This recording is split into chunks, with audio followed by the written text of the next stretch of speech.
Wilson's pitch was that World War I was the war to end all wars, which it wasn't. Franklin Roosevelt's was that the Japanese attack on Pearl Harbor was a day that will live in infamy, which it was, until we kissed and made up with the Japanese.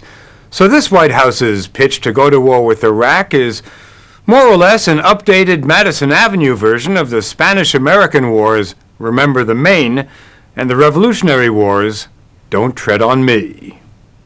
Propaganda like that pales in comparison to today's weapons of mass communication, and a White House marketing campaign to sell a war that only got going in September because, as White House Chief of Staff Andrew Card, formerly of General Motors, said, you don't introduce new products in August.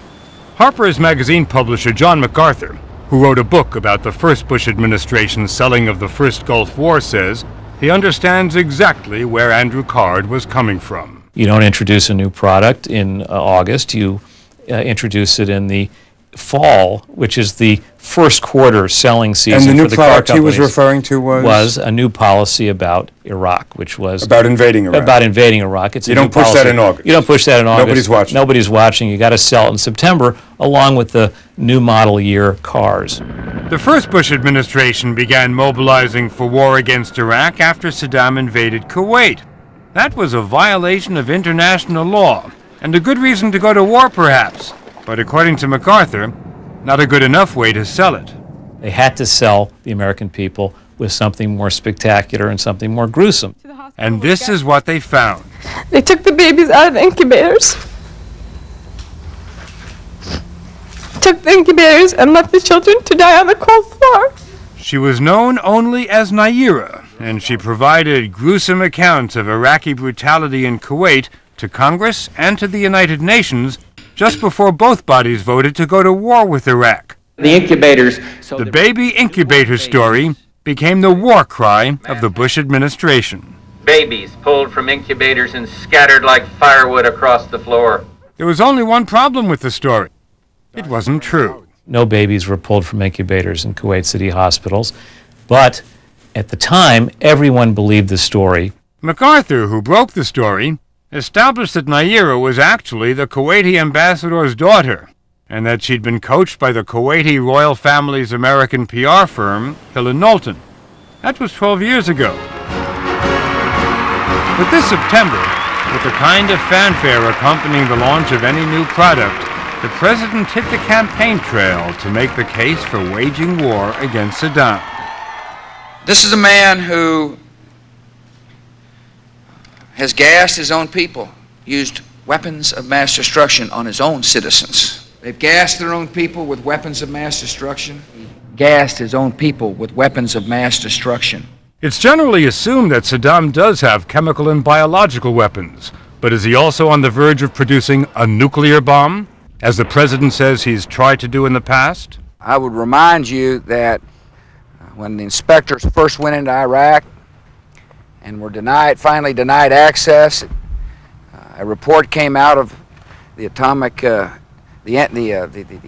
IAEA that they were 6 months away from developing a weapon. I don't know what more evidence we need. There is no such report as far as I know. Physicist David Albright was a weapons inspector in Iraq during the 1990s and now directs a Washington think tank called the Institute for Science and International Security. He says, contrary to what the president claimed, neither the International Atomic Energy Agency, the IAEA, nor any other investigative body has ever reported that Iraq was only 6 months away from the bomb. Well, has the administration been accurate when they've described the threat in terms of weapons of mass destruction? I think in general to worry about Iraq's weapons of mass destruction is very important. I think where I differ with them is the imminence of the nuclear threat. Why do you think the Bush administration has been exaggerating? Well, what I worried about, and this is why I personally got involved and why my institute got involved, is that we always fear that a government will use the nuclear card to increase support for a policy of, in this case, invasion of Iraq. And he says the administration has been making other unsubstantiated claims to beef up its case that Iraq is getting close to the bomb. Take this September New York Times article. Anonymous administration officials were quoted as saying, that Iraq was trying to import aluminum tubes. Those tubes, the officials claimed, could be used only in gas centrifuges to enrich uranium for a nuclear weapon. Hours later, the administration's top officials were on the Sunday talk shows trumpeting the story administration officials had just leaked. He now is trying, through his illicit procurement network, to acquire the equipment he needs to be able to enrich uranium. Aluminum tubes. Specifically aluminum tubes. There's a story in the New York Times this morning. High-quality aluminum tubes that are only really suited for nuclear weapons programs, centrifuge programs. Even the president jumped on the tubes bandwagon. High-strength aluminum tubes and other equipment. But the British government, which supports the administration's campaign against Iraq, had a different assessment. Its study on Iraq concluded there is no definitive intelligence that the tubes are destined for a nuclear program. People who understood gas centrifuges almost uniformly felt that these tubes were not specific to gas centrifuge use.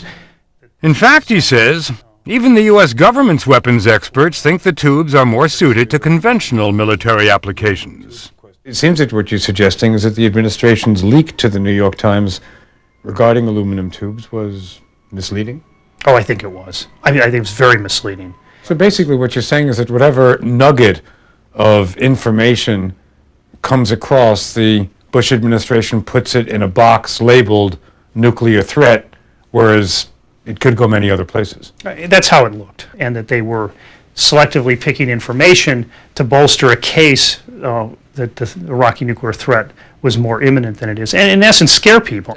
But the administration isn't just marketing an American war against the state of Iraq. It's trying to sell the Muslim world on the notion that the Americans are not the bad guys in the Middle East.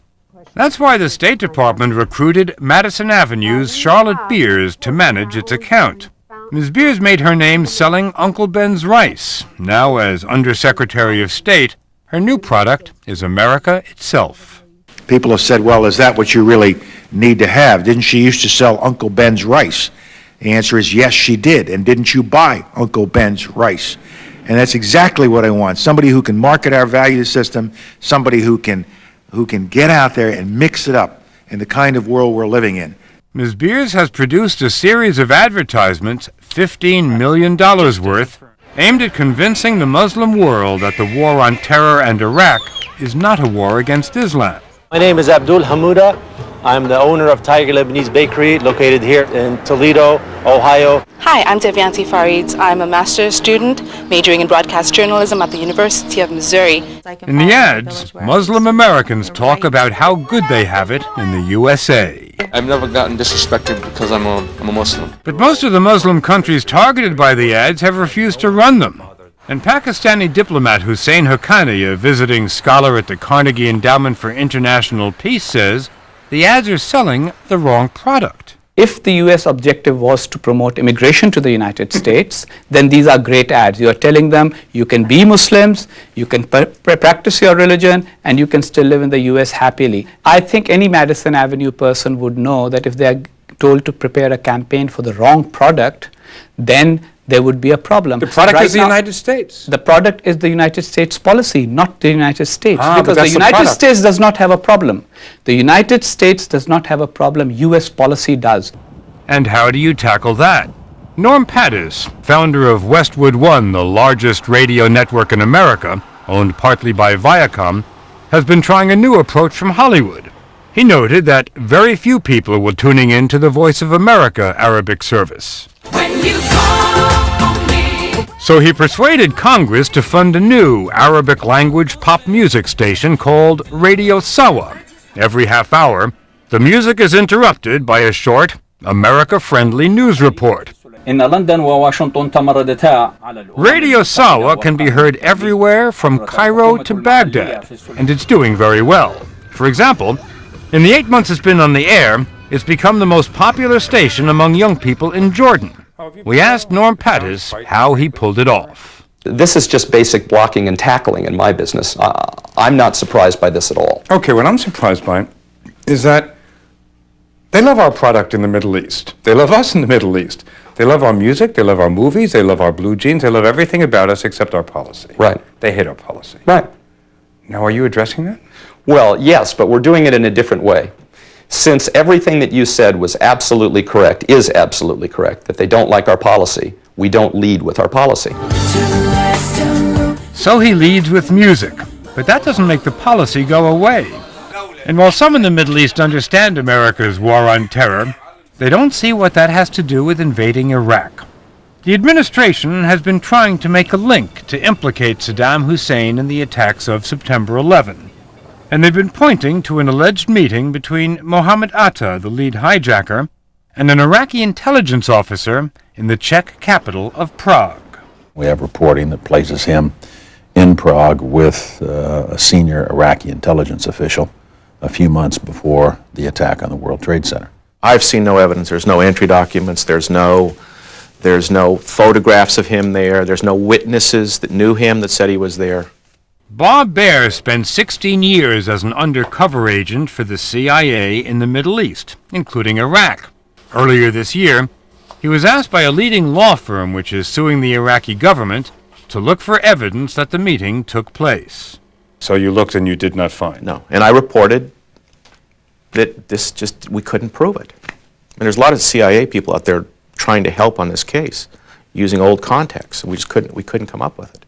To the best of my knowledge, that meeting took place. Richard Pearl chairs the Defense Policy Board, which advises Defense Secretary Donald Rumsfeld.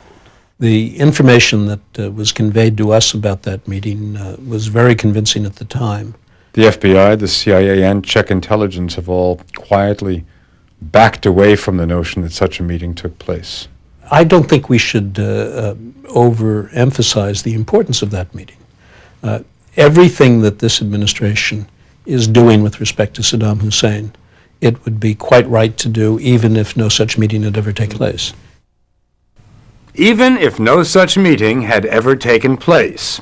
And even though the administration has produced no evidence, the story has been so widely reported that a recent poll taken by the Council on Foreign Relations revealed that 2/3 of all Americans believe that Iraq was behind September 11.